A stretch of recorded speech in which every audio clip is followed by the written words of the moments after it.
বাংলাদেশ জাতীয়তাবাদী দল বিএনপি এর চেয়ারপারসন ও ৩ বারের সাবেক প্রধানমন্ত্রী বেগম খালেদা জিয়ার দ্রুত সুস্থতা কামনায় যশোরের মনিরামপুর উপজেলার হাজিরহাট সার্বজনীন দুর্গাপূজা ও কালী মন্দিরে অনুষ্ঠিত হয়েছে বিশেষ প্রার্থনা।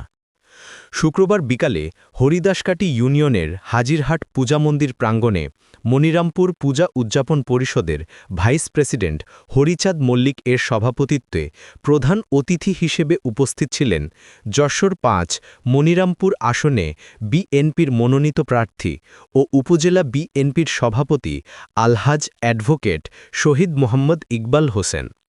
হাজিরহাট সার্বজনীন পূজা মন্দিরের আয়োজনে গীতাপাঠের মধ্য দিয়ে শুরু হল এ প্রার্থনা অনুষ্ঠিত।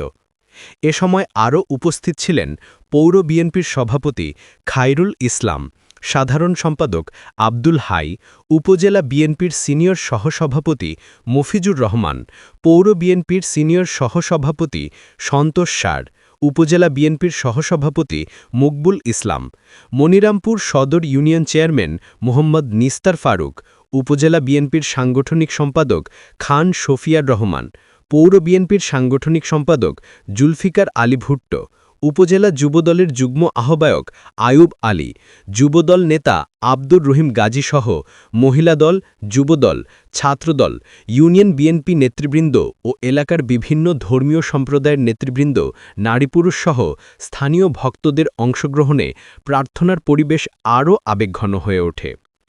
প্রার্থনায় শহীদ ইকবাল হোসেন অংশ নিয়ে বলেন, দেশের দায়িত্বশীল রাজনৈতিক নেত্রী হিসেবে বেগম খালেদা জিয়ার সুস্থতা শুধু তার দলের জন্য নয়, বরং গোটা দেশের গণতান্ত্রিক অগ্রযাত্রার জন্য গুরুত্বপূর্ণ। আমরা তার দীর্ঘায়ু ও দ্রুত আরোগ্য কামনা করছি।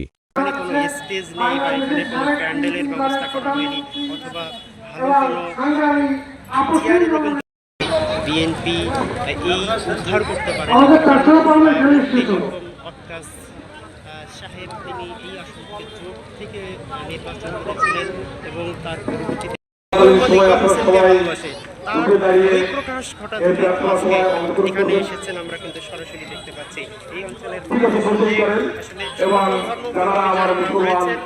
আমরা জানি বিভিন্ন রাজনীতি বাদ দিয়ে যদি সবাই হাতে হাত দিয়ে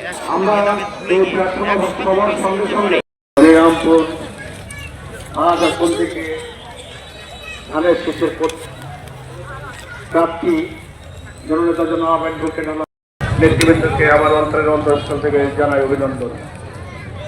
আপনারা জানেন আমাদের আদর্শের নেত্রী, বাংলাদেশের আদর্শের নেত্রী